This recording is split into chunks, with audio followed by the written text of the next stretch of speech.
All right. Well, our guest today is one we've been excited for a very long time. It is a real live sex educator because it's been so long in quarantine that we all need to relearn sex ed again. Mhm.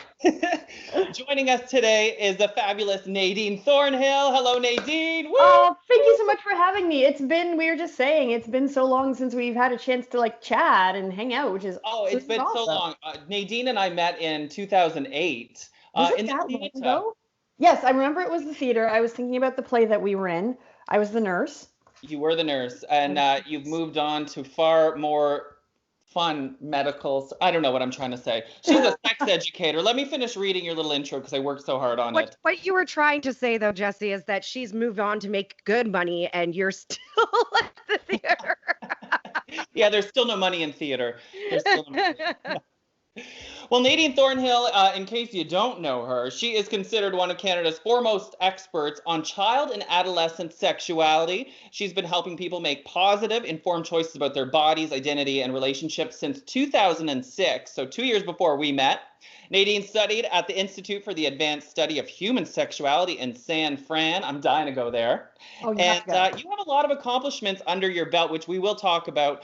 But Nadine, you got your start right here in Ottawa at Venus Envy. I did, yeah. And that was just, my fun day job while I was working in theater, and then it blossomed into this whole other career. So you never know. You never know where life is going to take you because that was not the plan, but it worked out beautifully. Well, I can see it, and Jenna can weigh in on this because Jenna and I filmed the web series I was in, Dirty Love, was filmed partially at Venus Envy, and so we got to see how educational they are. It's not just a sex store, for lack of a better term, but they're big on the education part of it too. Yeah, absolutely. And I mean, just being a customer there really changed my life and changed my perspective on so many things. So, for Ottawa folks, if you haven't been, highly recommend just popping in. They're really friendly. It's like a great environment. So, yeah, shout out to VE. I was saying when we went in there, I was like, is this a sex library? Because they had so many books. It is kind of like a sex library. Yeah, sex library slash store. Right. So I know you've been busy, and you're in Toronto right now. Yeah, Toronto is, how's the corona going there? It's pretty scary, right?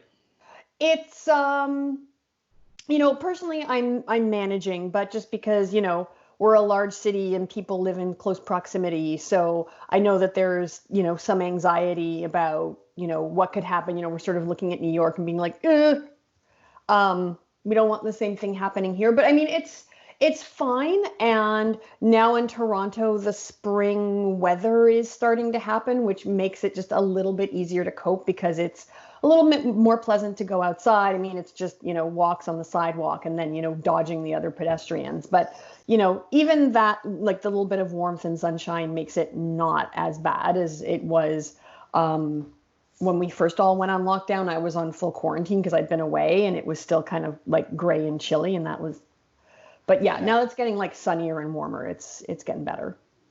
I think it's going to be harder and harder to keep people indoors and to keep people away from each other because one thing's clear about every single Canadian across this beautiful country of ours, it's hard to keep a Canadian inside on beautiful days. Absolutely. It's difficult, but yeah, we've got like our parks are closed down, and so a lot of the public spaces are not accessible right now. So I definitely see people out like running and walking and riding their bikes, but so far, fingers crossed, most people seem to be very respectful of other people's space. So, they are, I think, making an attempt to keep that distance, or people are sort of like in my neighborhood, it seems to be staggered. Like there's sort of an understanding that, okay, like the people with the little kids go out in the morning. And then if you have older kids or you don't have kids, then, we're out, sort of more in the evenings or midday or whatnot when the babies are taking their naps. So, Yeah. hopefully we keep it up.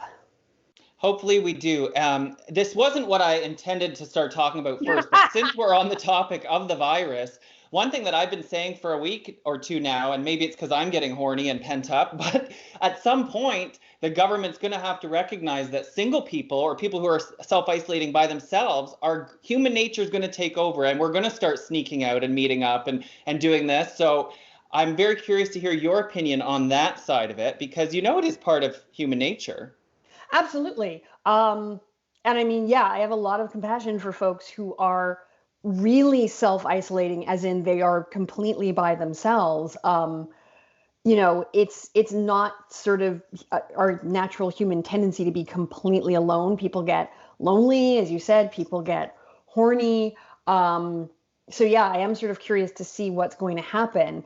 And for me, because I work in sort of the child and adolescent sexuality space, what I'm really curious to see is if sort of the narrative around sexting, and particularly teens and sexting, starts to change in light of this pandemic, because the reality is there are a lot of teenagers who have sexual partners, are involved in some kind of sexual activity, and they've been cut off from that.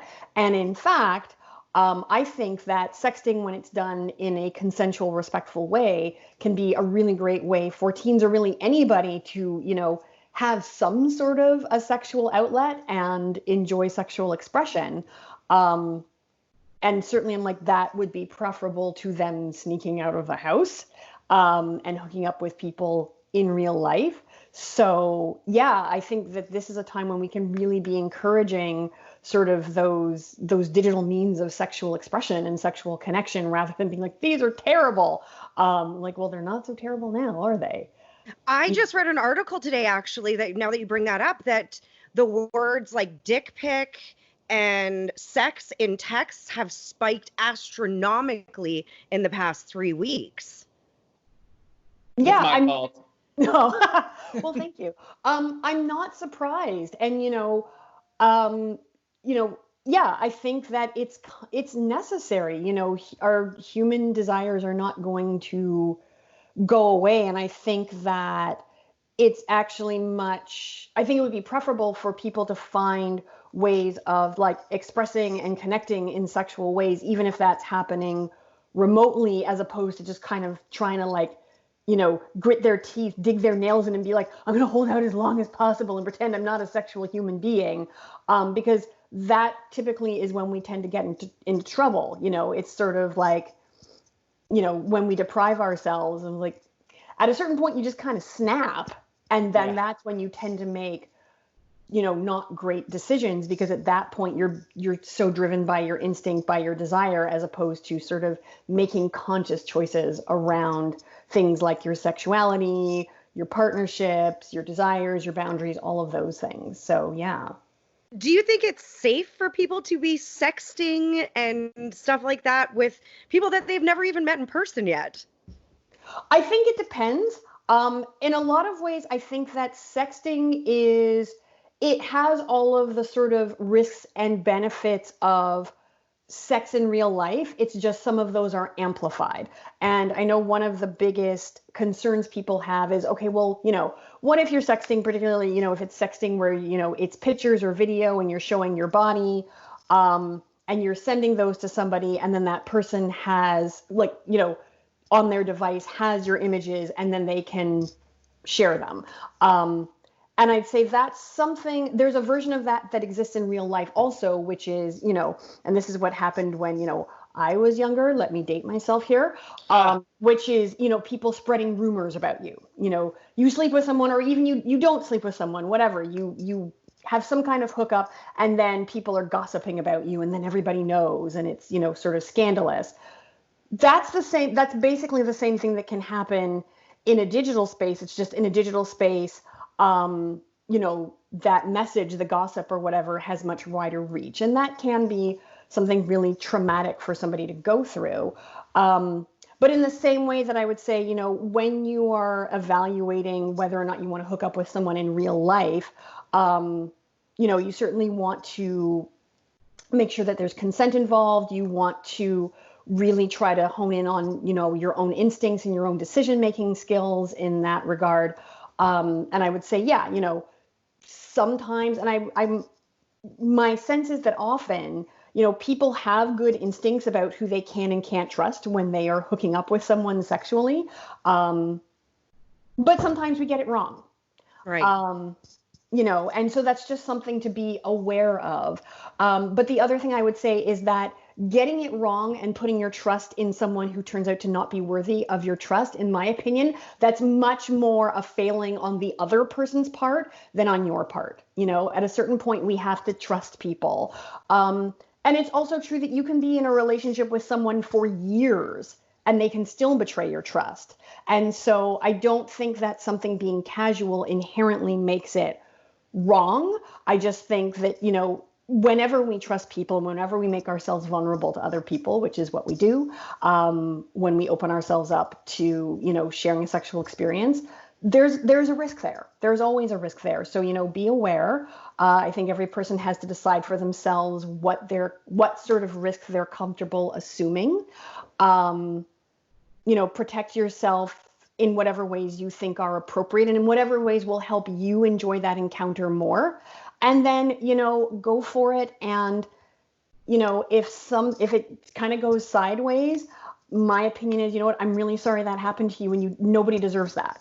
I'll give you an example of a thing that I deem to be too risky, because in isolation, I've been dabbling on the dating apps. And 2 days ago, I haven't even told Jenna this, a guy asked me that I was chatting with, he's like, hookups in COVID-19, let me come to your window and peek in your window while you masturbate, because I live on the ground floor. Okay, yeah. And I was like, no, we're not doing that.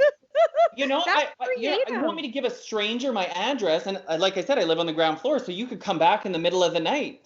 Right, absolutely. Yeah, and that's exactly what I'm talking about. You obviously you're aware of your boundaries. You know what you are and you aren't comfortable with. And so for you, that's not happening. Could you imagine my neighbor, Jenna? Like, Jenna's been to my place. Like, my neighbors, what's this guy doing outside the window?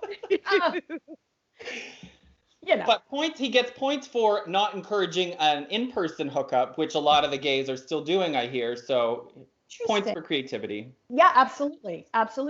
And I mean, and I think that's the way to do it. If you're interested in having a certain hookup, put it out there, and then it's up to the other person to decide if they're down with that or not. I can completely understand where you're coming from. I'm not big on giving strangers my address. Thank you. Either.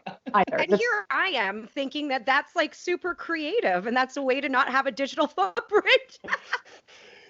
Well, it's a good idea. If it was someone I knew, I might consider it. But yeah, absolutely. Right. So yeah. One of the things I want to highlight, which is basically your career's work right now, is what you're doing with adolescents and teens. And I respect that so much, because there is a lot needed there. I mean, we know what we just went through, revamping the Ontario curriculum, and you were very vocal about that.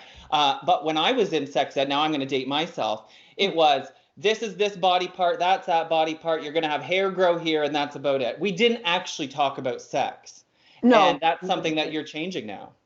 Yeah, absolutely. I mean, I think that, I just think it's so important. I think that there's sometimes an assumption, I don't know where it comes from, maybe from like mainstream film or something, that, when you're horny, that you can just kind of fall on top of another person who's also horny and it'll just all sort of work out magically.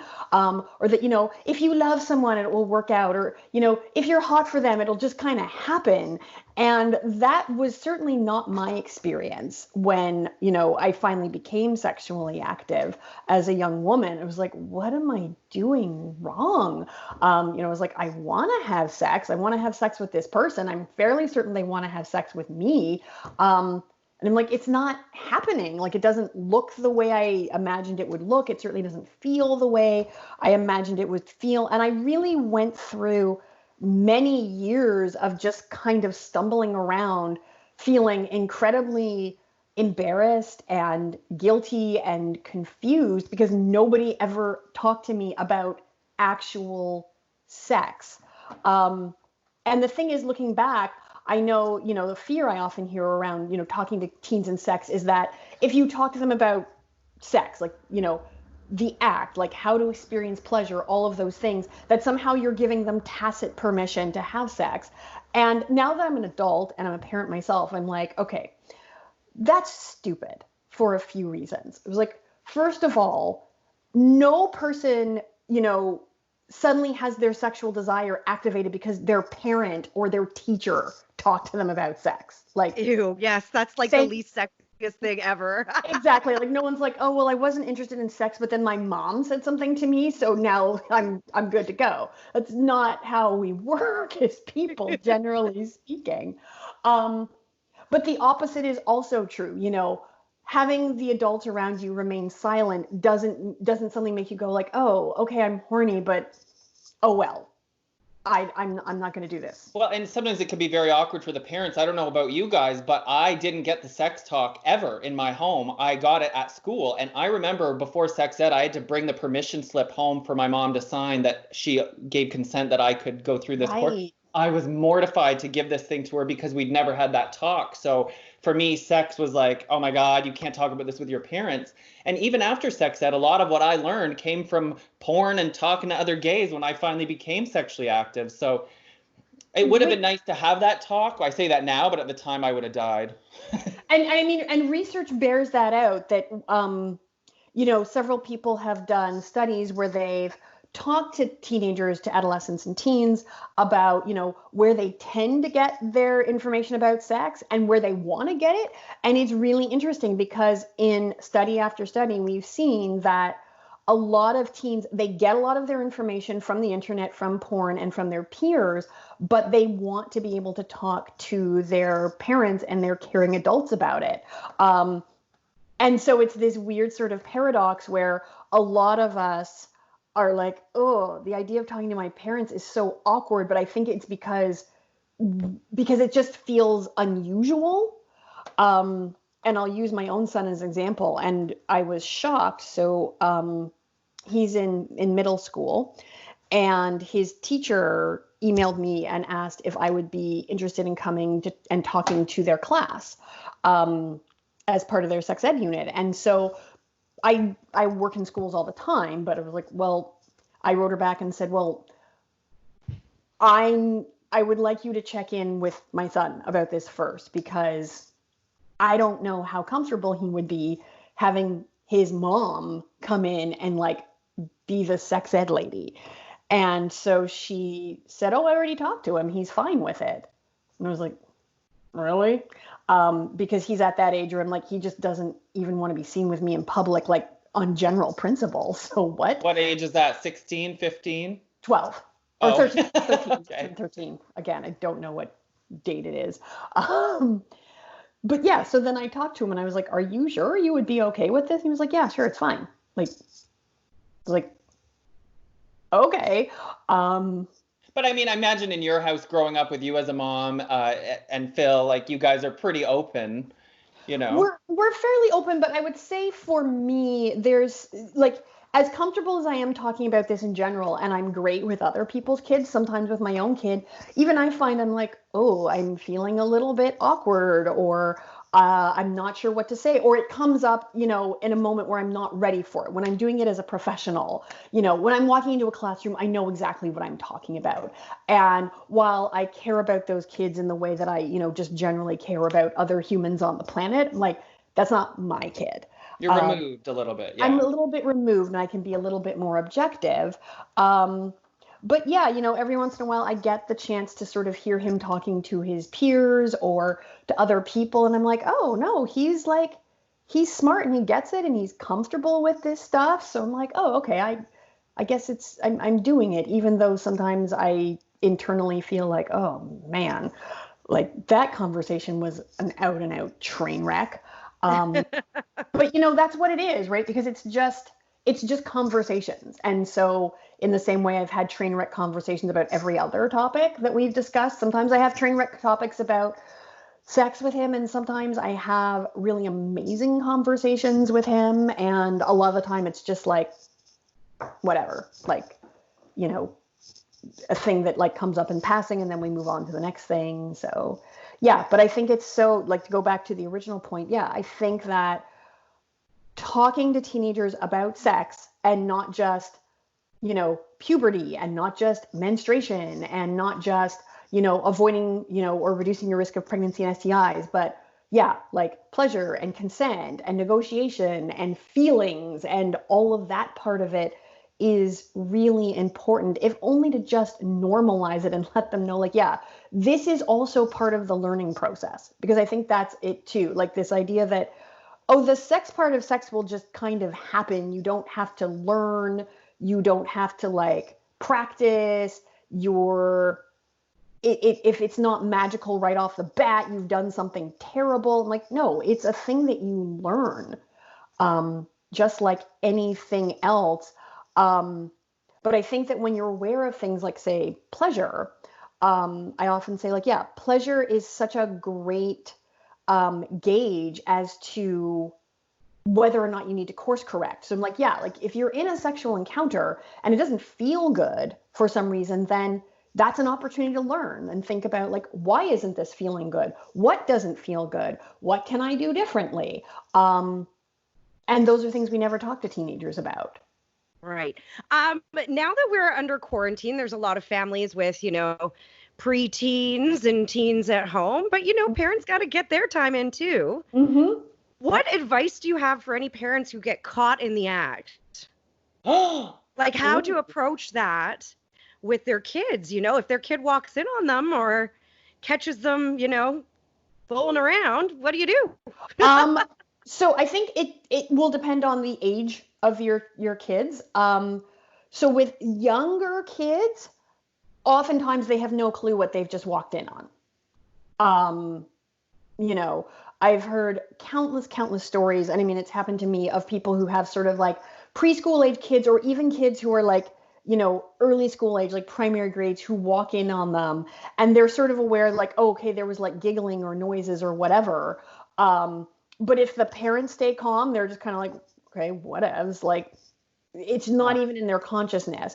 So I would say that, yeah, like certainly if you have young children, like you may be a little bit embarrassed, but if they're not making a big deal of it, you don't have to make a big deal of it. Well, and at least they're not going to go back to school the next day and be like, well, this is what I found some mom and dad doing. And yeah, and so with older kids who may know what they walked in on, they may be embarrassed, and you can be, you don't have to make a meal of it. You can just be like, yeah, we were having sex. How do you think you got here, asshole? Exactly. And you might say, like, please knock next time. And that's something you can use that as an opportunity for younger kids too. If you want to start establishing just a rule that before you come in, can you knock on the door first? But yeah, like it's generally not a big deal. And I think it often feels more traumatic to us as adults than it does for children. If you find that your children are upset because, they may have misunderstood what they saw, or they may be confused or whatnot, you can certainly sit down with them. And again, the conversation is going to be a little bit different depending on how old your children are. I'm sure those questions have happened. Why is daddy eating mommy? Exactly. And so, you can just say because you have a good dad. That's why. A very generous and caring father. And you can just say, what we were doing is called having sex. And it's something, really fun that feels really good for grown-ups. It's something we enjoy doing with each other. And you can say, like, don't worry, like no one was hurt. We were actually having a really good time. And your kid may or may not have follow-up questions. And then I would say just sort of take each question as they come. Keep the answer as simple as possible. If you're not feeling comfortable in that moment, it's also okay to say, you know what? I'm not exactly sure how to explain this to you right now. So what I'm going to do is I'm going to take some time to think about it. And I would love to talk to you about this more tomorrow. Or if you want to take a couple days, you can be like, yeah, well, like let's talk about it on Thursday or whatnot, and just take some time to sort out what you want to say and how you want to say it. It's completely okay to do that. I often tell parents, like, especially if something has caught you off guard, don't feel pressure to address it right there in the moment if you're not ready for it. Or if you're just in a state where you're like, I just sort of feel heightened and activated and maybe anxious or embarrassed or whatever. I'm like, you're allowed to take time to deal with your own feelings so that when you talk to your kid, you can do it in sort of a calmer way when you're in a clearer headspace. It's totally fine. Do you think there's an age that's too young? I mean, this is such an individual family question, but yeah. how do you know it's time to start talking about this sort of thing? Or I guess you maybe just have to look at your kid for clues and when they start getting curious. Absolutely. So, what I often, because I get this question a lot, like which is when is too young to start. So what I would say is the thing you always want to be conscious of, and I think that most parents and caregivers sort of trend this way naturally, is you never want to be sexualizing your child in any conversation about sex. So that means you're not treating your child as an object of like sexual interest or desire or anything like that. That's wrong and abusive. Yeah. Never do that. But as long as you're approaching the conversation with the intention of educating, I think that starting too early, while it's a concern that people have, as you said, what you can do is you can sort of start a conversation and then gauge your child's reaction. So if you start talking to your kid about any aspect of like bodies or relationships or anything to do with sexuality, and you start seeing the eyes kind of like wander off into space, or there's like a lot of fidgeting, or they're distracted, or they want to get up and walk away, those are going to be signs to you that they're not taking it in. And so they may not be ready. And so you can just let it lie for the moment and maybe come back to it, say in like 6 months or a year, and see if they're responsive. Another thing you can use to gauge is the kind of questions they're asking you. I often say, if your child is old enough to ask the question, then they're old enough for some sort of a response. And again, when they're young, try to keep it as simple and straightforward as possible. I always tell people use concrete language as opposed to abstract language. Kids don't understand theories or concepts or metaphor, or they tend not to. Some really, really like advanced kids might. So for example, like if your kid wants to know how babies are conceived, try to stay away from, when mummies and daddies love each other, there's like a seed and an egg, and talking about the vagina as a tunnel and all of that. Like you can just use the straightforward words. Talk about penises and vaginas, and you can say that, sperms are seed, but like use the proper name. So they're like, yeah, they're kind of a special seed called sperm, and they swim, like they have little tails, like little tadpoles. Yeah. And you can say, yeah, and some people's bodies make eggs, but they're not like the chicken eggs that we eat. They're super tiny, and, they're inside of our bodies. Yeah, I actually have a YouTube video all about how to have that specific talk with little kids. You have more than one. Nice plug. Yes. She has a whole series called Save Sex Ed, #SaveSexEd, which was born when all this was going down with the sex ed curriculum in Ontario. It was. Yeah. So I have that, and then I have like 100 other videos about all kinds of topics. If you are one of these parents that we're talking about, go to the YouTube channel, because you covered all 30 of the sex ed curriculum lessons. So you could literally just put your kid in front of YouTube and say, here, watch Miss Nadine, and you'll teach them everything. Hey, kids. Which is great, because even though we're not in classes right now, I think sexual education is still important. Yeah, so, like do it digitally, like all the other classes. You can do math over Skype. We can do sex ed over YouTube videos. 100%. And something else that parents can access, I use this all the time. If you're not sure how to approach the conversation, because a lot of us didn't have those conversations with our parents as young children. So we're like, what words do I use? Like literally, how do I describe this in a way that a 4-year-old or a 6-year-old can understand?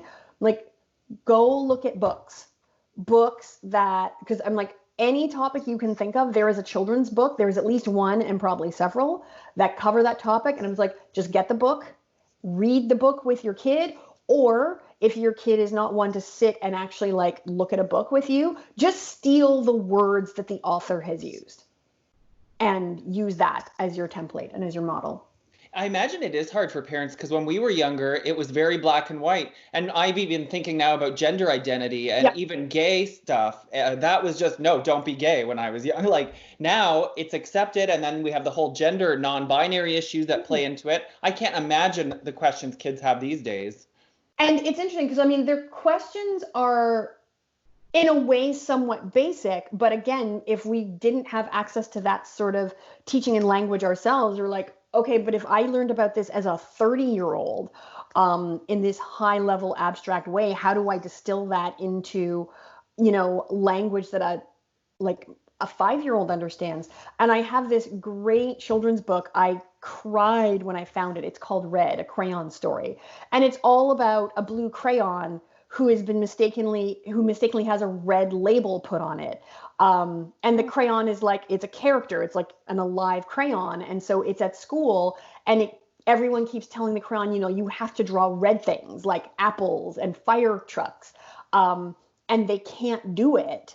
And so they spend most of the story thinking, like, what is wrong with me? Why can't I be a red crayon? And then one of the crayon's friends comes up and says, oh, there's nothing wrong with you. You're just blue. You're a blue crayon. Like, try drawing a blue thing. Draw the sea. And then, yeah, and he draws the sea, and he's like, oh my gosh, I'm just blue.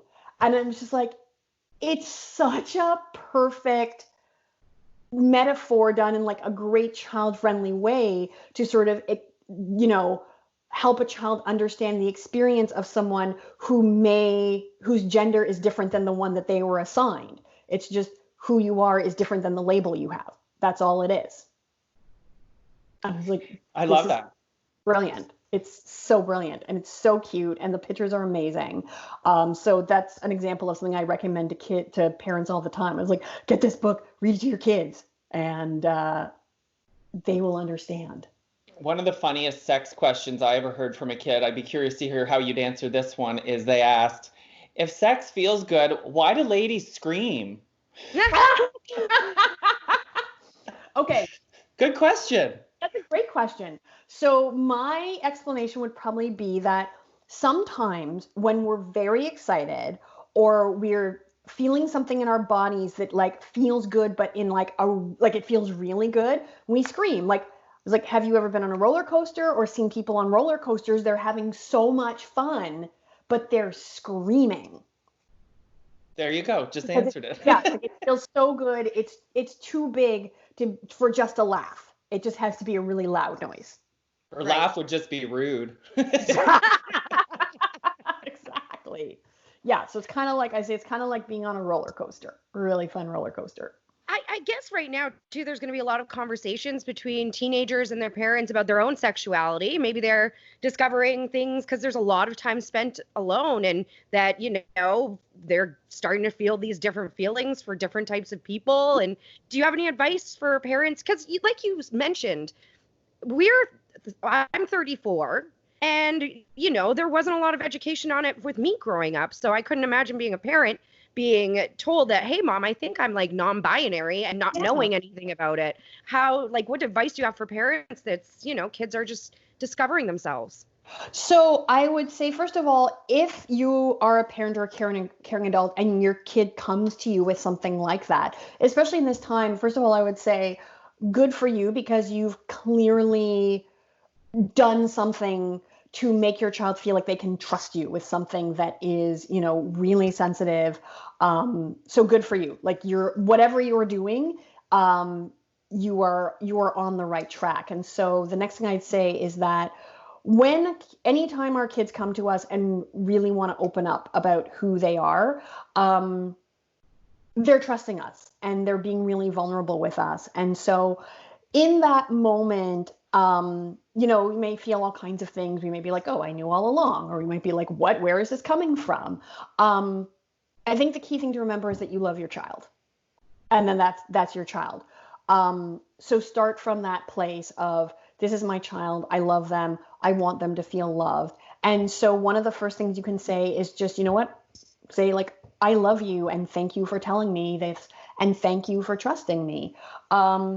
If, you find you're sort of confused or taken aback, or they've, told you that, this is part of their identity and you don't know what that means, I think it's okay to be honest and say, I really want to learn more about this and more about you. I don't necessarily know what it means when you say that.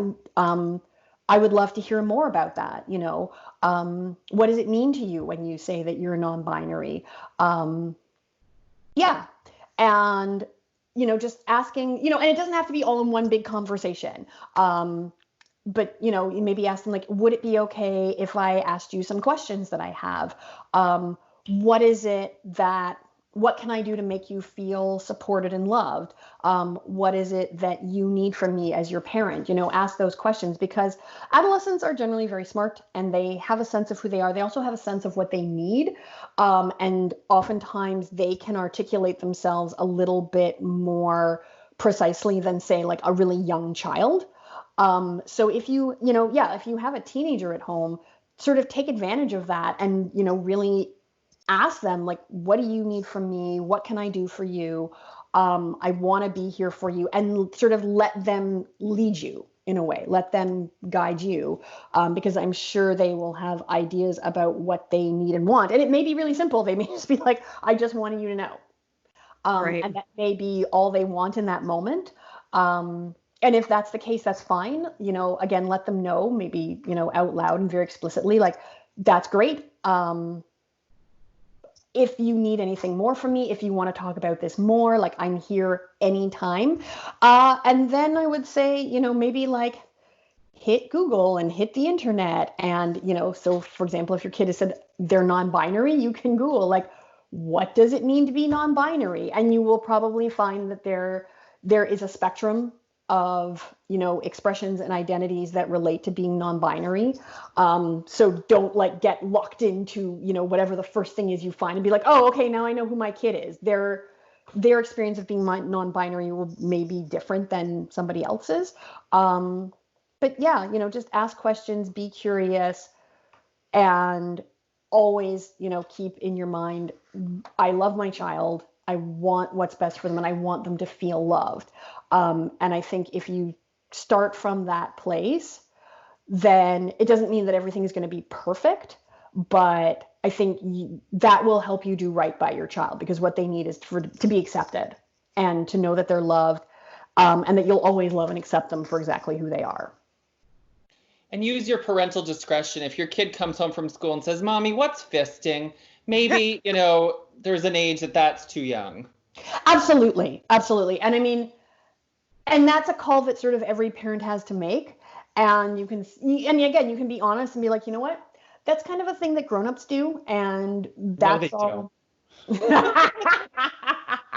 None I want to know.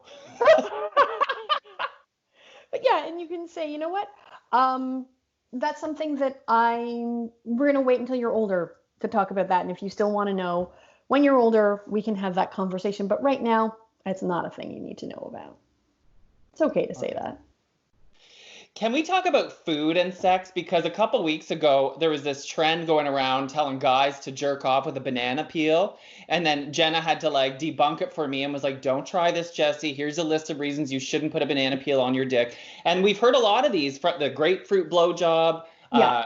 Women shouldn't put whipped cream all over their vagina. So is there any food that we can play with? So what I would say is that food on the surface of your body is probably generally okay, like unless you have allergies or whatnot. Like I have severe nut allergies, and it's ingesting nuts and having them like on my skin, I break out into horrible hives. So nobody put like peanut butter on me personally. Okay. But if you're just talking about like on the surface of the skin, no mucous membranes. Stay away from mucus. Yeah, not mucosal. I guess in the mouth is fine, because that's where the food goes. But yeah, when you're talking about genitals, if you're putting food inside your body, then there's an increased risk of various infections. Also, food rots over time, and it's really difficult to like thoroughly clean, like inside the vagina, inside the anus. So yeah, just I never want to tell people what they can and can't do with their own body. You do you, but just be aware that those are risks you're taking. And particularly for folks with vaginas, sugar, and there's sugar in a lot of foods. So I'm not just talking about like straight up white sugar, but like fruit has sugar in it. Anything that's carb based has sugar in it. Sugar is food for yeast. And so it's putting yourself at like pretty significant risk for contracting a yeast infection. And given that we're not supposed to be running to the pharmacy all the time, unless you have a stockpile of monostat, then again, this is something you may want to be aware of. But I'm like, yeah, like, food on like, your stomach, your boobs, just the skin part of you that you want to lick off.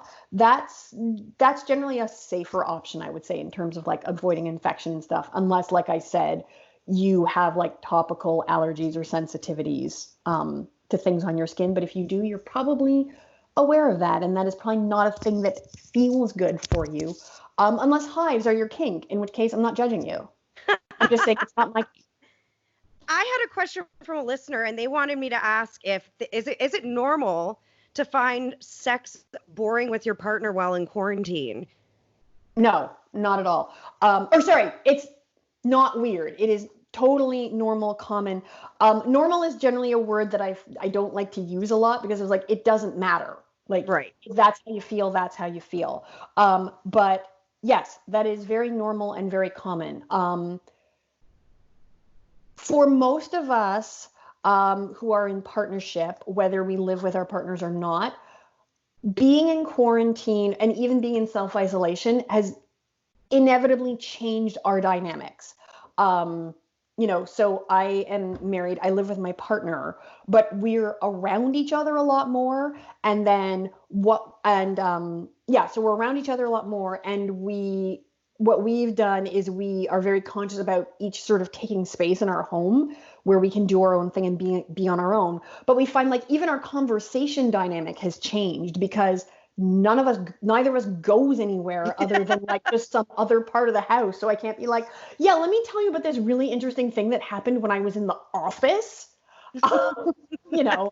So yeah, everything has changed, and it has definitely changed the dynamic of our relationship. And so I think it is very normal and understandable if you're just like, it's just not clicking sexually the way it might have before. So what I would say is, give yourself some time, because whatever the dynamic is, if this has only been a few weeks and it probably doesn't feel normal. I think we're still in that stage of like, a lot of us are in this transitions phase where we're like, what is happening? And everything is weird. And I think you can also, if it feels okay, sometimes look for other ways to express intimacy.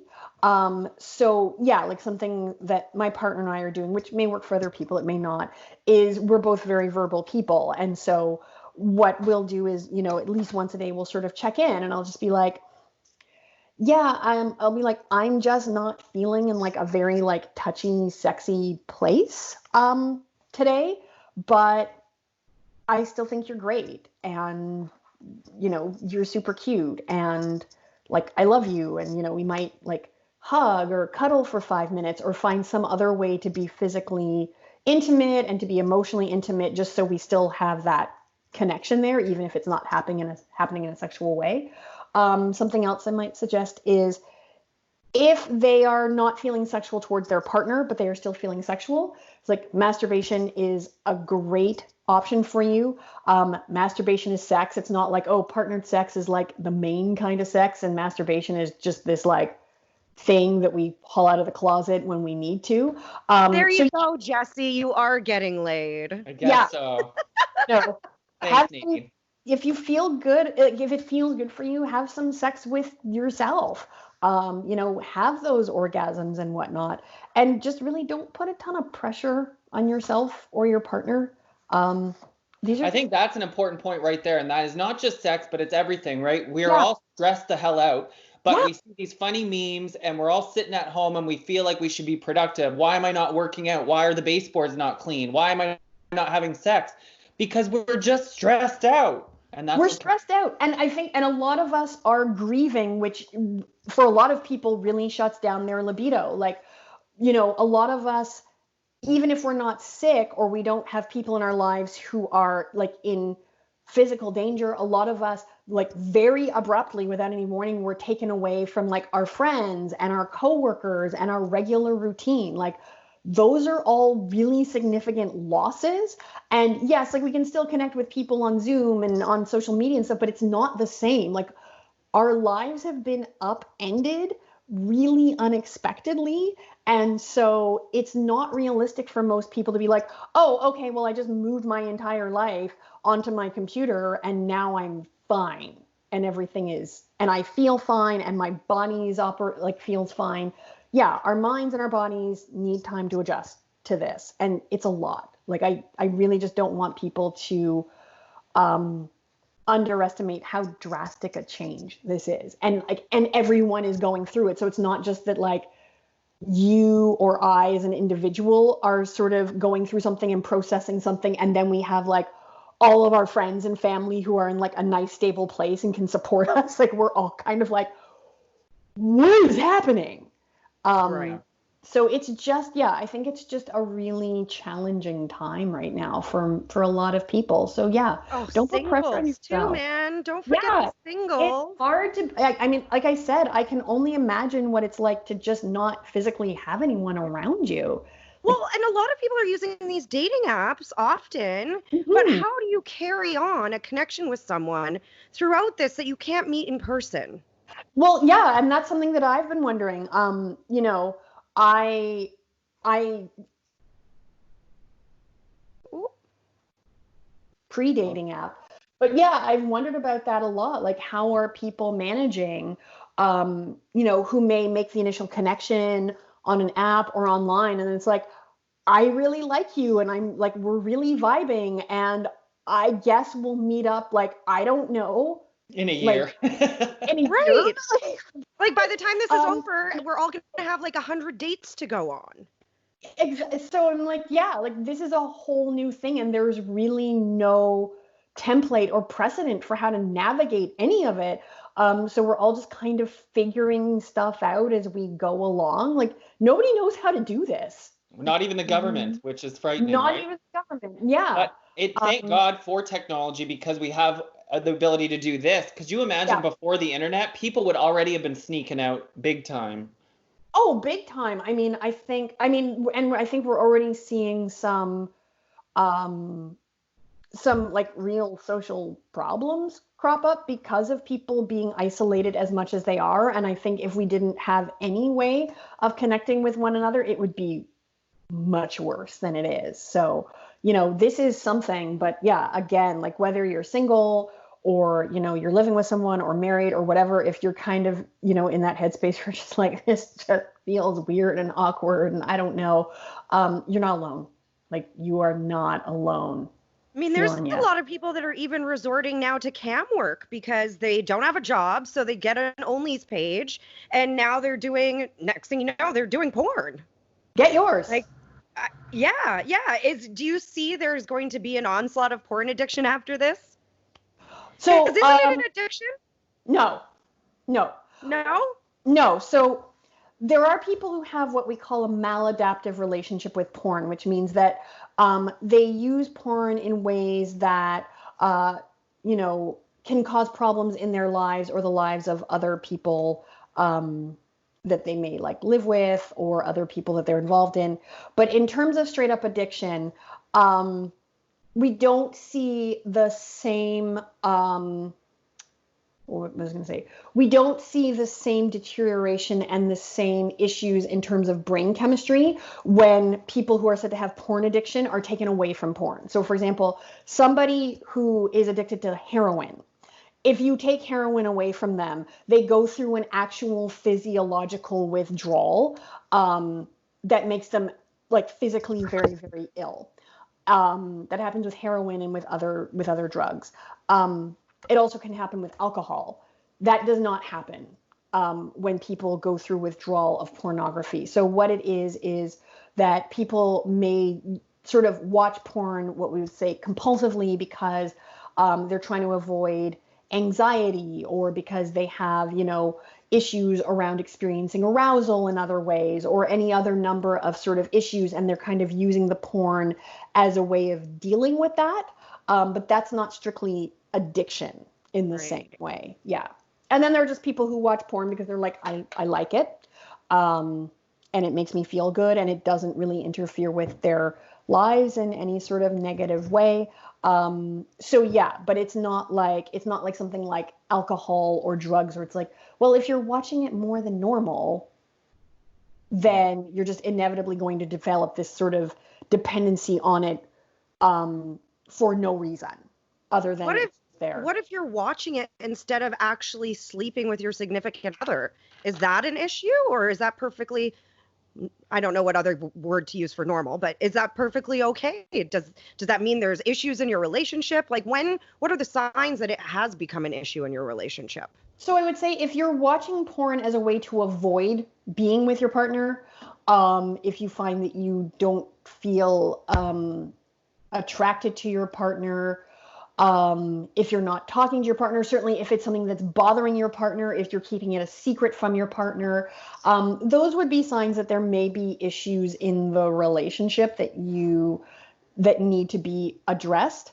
And again, that's going to be very individual.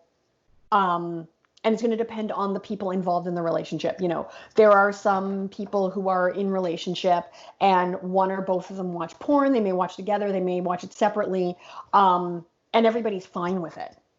And so again, I would say that's sort of checking in with yourself and checking with your partner. If you're okay with it, they're okay with it, then it's probably okay. And it doesn't really matter what I think.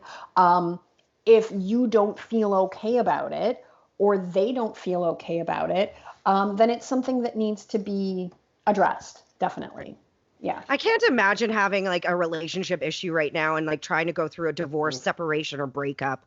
Because what are you going to do, right? Like, yeah. I couldn't, Really, really hard. Like, I think if there are issues in a relationship and they're not being dealt with head on, then this is the kind of situation that can really sort of intensify and amplify those problems. And I mean, for some people, yeah, that's their reality right now. And I mean, nothing but sympathy, it's hard enough going through this when you're living with people that you generally like and get along with. And I mean, that's not only just true for couples, like, again, I think about, teens who may be living with parents that are less supportive, like queer teens or, queer teens, like anybody who's just like, I'm living with somebody that I have like ongoing conflict with, and now we're just together. And for some folks, it may be an opportunity to work through those things, but you also need sort of the tools and the support, and you need to know how to do that. And a lot of people just don't have access to that sort of information and support right now. And so if it's just like, I'm just trying to get through this day with this person that I do not get along with, that's hard. And that's real, man. I think it's important to highlight working through conflict is important, but if it's an abusive situation, you should absolutely get out, pandemic or not. And unfortunately, that's a big challenge because there is not a lot of places for people to go. So, and if you can't get out, I actually just retweeted, and I'm sorry, I don't have the details fresh in my mind, but I know the city of Ottawa has set up sort of a crisis line that I believe you can call or text if you are someone in an abusive situation at home, and if only to have an outlet where you can sort of let somebody know what's going on and access some emotional support that way. So if people go to my Twitter, I retweeted it today. And that Twitter is? At Nadine Thornhill. Perfect. I'm Nadine Thornhill on everything on the internet. So just Google me and you'll find me. This may be a whole other episode, but I'm curious your take on the psychology of a dick pic. Is there ever an appropriate time to send one? Now, let me preface this by saying I don't mind getting them. In fact, on Grindr, they give you a yes or no toggle. It says dick pics, yes or no, and I have mine set to yes. Oh. So I don't mind getting them, but I know women do, and a lot of straight men, or gay men, but straight men particularly, think that they can just send a dick pic. You can't do that. No, okay, so again, I would say the same rules that apply in real life apply on your phone. So, like, are you just going to whip it out on a first date? Probably not. By the way, I love that Grindr has that option. If you're just like, I am just generally open to seeing pictures of dicks. that you can sort of like give that tacit consent. So yes, unless I have given you consent to send me a picture of your dick, which I'm not going to do unless you're someone that I have sex with, which you are not unless you are the person that I'm married to. That's just my situation. So my partner has tacit permission to send me a picture of his dick. Nobody else does. Don't send me a picture of your dick, and don't send anyone a picture of your dick unless they've consented to it. And if you're not sure, then just ask them. And if that's awkward for you, then don't do it. Like, right. Thank you. But this is what I'm so curious. Has it ever happened in the history of the world that a woman received a dick pic and it changed? She was against this guy, and then, oh my God, this dick pic changed the game. I'm Like, sure that was there's I been a think. few. I'm sure there's some woman somewhere. I am not her. But yeah, I'm just like, that's so. I was like, are you also walking down the street and just randomly flashing people? I'm like, maybe you are. Maybe these are the same people, and you're just like, wow, I can take my flashing to a whole new level because I now have this iPhone 11 or whatever. Yeah. But don't do that. It's Well, just, unless you know who it's attached to. Jenna always talks about how they're not the most beautiful appendages. sort of, yeah, like out of context. It's like they're kind of random. It's the same thing like if I just sent you a picture of my nose, like Yeah, why? my nose on my face. You don't know me. There's no context. Like that's just going to be really disconcerting. Yeah. And I think, yeah, same with penises. So, send them to people who want them, and don't just assume people want them because they probably don't. And if they do and they don't get them, well, then that's their responsibility to let you know that they are open to receiving random dick pics. But yeah, I've never heard anyone be like, oh, you know what would make my day so much better? Just getting a random photo of a penis on my phone. Is it Like, it do doesn't girls even have a hat on it or anything. Like, at least, like, decorate it and make it interesting, make it an Easter bunny Exactly. Right. That with the hops. Easter eggs? Two Easter eggs. 2 Easter eggs. Exactly. Do I do girls have ever do this? Do girls send vagina pics? Is that a thing? Again, I'm sure that someone with a vagina has sent a random photo of it to someone at some point. Because I feel like straight guys, they would like that. They would have their toggle set to yes. But I don't hear about it as sort of a cultural phenomenon, Like the dick pic. people, yeah, just getting random photos of clits. Like, Right? I don't Like hear this happening en masse. So the click cam. exactly. Heard of it? I'm just joking. When it comes to sex stuff, I'm like, I'm fairly certain that at some point someone somewhere has done it. So yes, I'm sure somebody's done it, but I don't think that like we as a group of like clitoris having people are kind of like, yeah, this is a good idea. Like we should all be doing this all the time. Like I wouldn't even know how. I'm like how do you do that? Do you just like take a picture and then text a random number? Like what do you think? I don't even understand how it works. Well, I also don't find that women sit around and talk about their genitals. Like some men will be like, yeah, I'm packing, or so-and-so is packing. Like every guy knows the big dick guy in their group. Yeah, absolutely. But women don't talk about it because maybe it's because size doesn't always matter for women. Like when it comes to our own, like. So historically, we've been socialized to think of our genitals as shameful and dirty and weird and gross. Right. It's constantly about trying to make them like they're always being described as like some kind of flower. Whatnot. So yeah, I think historically women have been socialized to kind of keep it covered, keep it hidden, don't talk about it, don't think about it. Whereas men or folks with penises have been sort of taught to be like, yeah, this is a thing that I have and it's a source of my power and my, part of my identity. So yeah, I think that can be part of it too. Like I still know like a lot of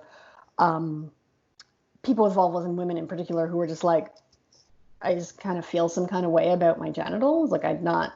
A lot of women have never even seen their own I've vagina. never seen them. Yeah. And then as with the rest of our bodies, there's often also, I think, a lot of social pressure that like they have to look a certain way. So it's like, oh, I have like one stray pube. Like nobody can see this. Oh my gosh. Which is, pubes are real. It's fine.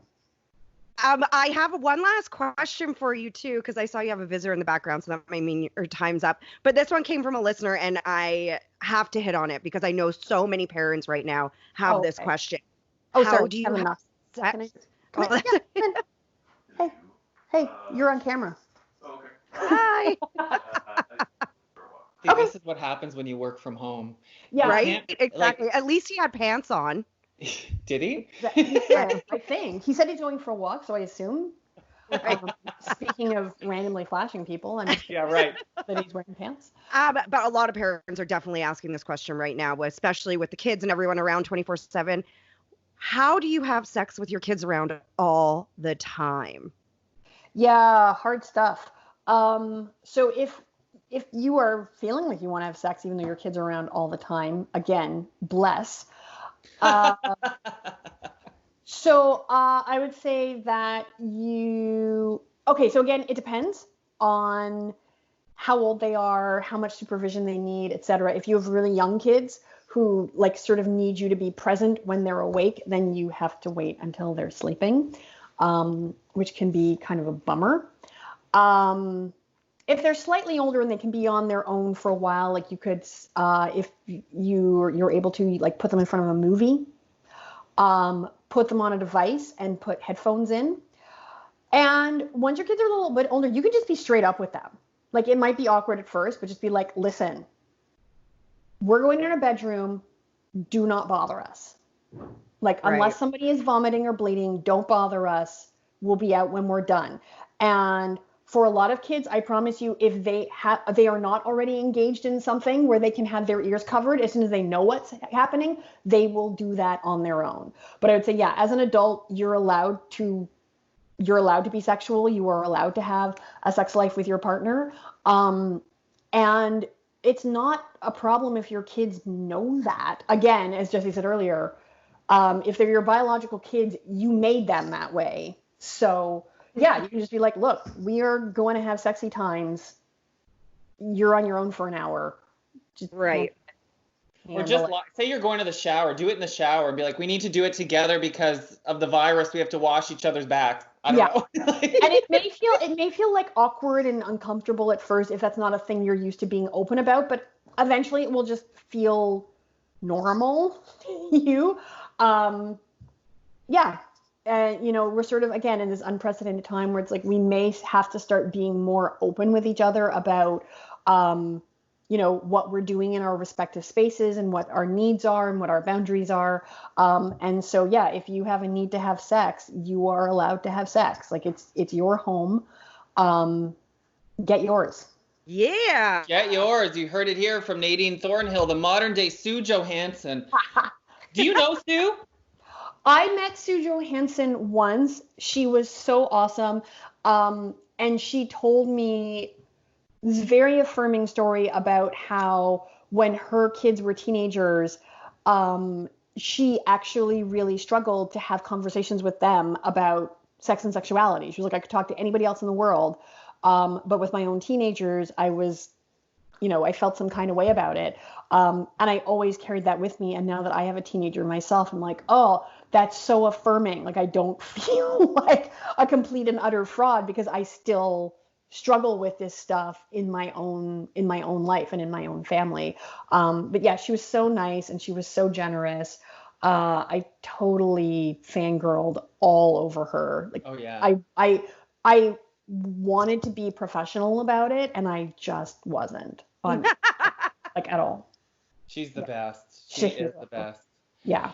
Well, this conversation, I have to tell you, has made me very grateful I do not have children, as has this whole self-isolation. So, thank you. Yeah, my best friend also doesn't have children. She said to me, I know this sounds selfish, but I'm really glad I don't have kids right now. I'm like, that's not selfish. That's just real. Like, right. Love my kid so much. So happy he's in my life, but also I'm watching folks who don't have kids and I'm like, yeah, like. Well, we're all suffering in our own way, right? So we're lonely. You guys are stressed. I mean, pick your poison, I guess. It's true. It's very true. I think it's just, there are different challenges. when you have kids as opposed to when you're on your own, as opposed to, when you may be, just a couple. Like, it's not, I don't think this is easy for anybody. Or maybe there's one person out there who's just like, I don't have to talk to anybody. This is amazing. It'll get old eventually. Yeah, but for most of us, this is hard. It's hard in different ways for different people. Sure. Yeah. All right. Well, Jenna's going to go use her vibrator. I'm going to get on Grindr, and you have fun with Phil and his walk. Thank you so much. This was Nadine awesome. Thornhill. Thank you. NadineThornhill.com. Like she said, Nadine Thornhill on all platforms. And I'm sure if anybody has questions that we didn't ask, feel free to tweet her or DM her. I'm just sending people to your inbox now. But hey, that's what she's there for. Good job. She's got time to answer them all. Exactly. I'm not going anywhere. So, hit me up. Nadine Thornhill, thank you. It's been so nice talking to you. Cheers. Cheers. SodaStream bottle.